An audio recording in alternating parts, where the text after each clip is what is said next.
Hello friends, I hope you are doing well. Today we will talk about how to fix or how to solve the problem of quality on the application of Gmail. You will click on settings.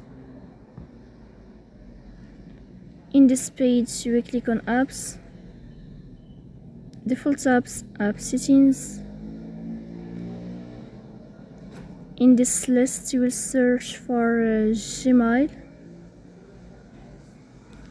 You will click on first stop and you will click OK. Here we go to storage. Then we click on clear cache. In the end you will turn off your phone and you will wait a moment to restart your phone again to fix that problem. So please don't forget to support us by like and subscribe. See you next time.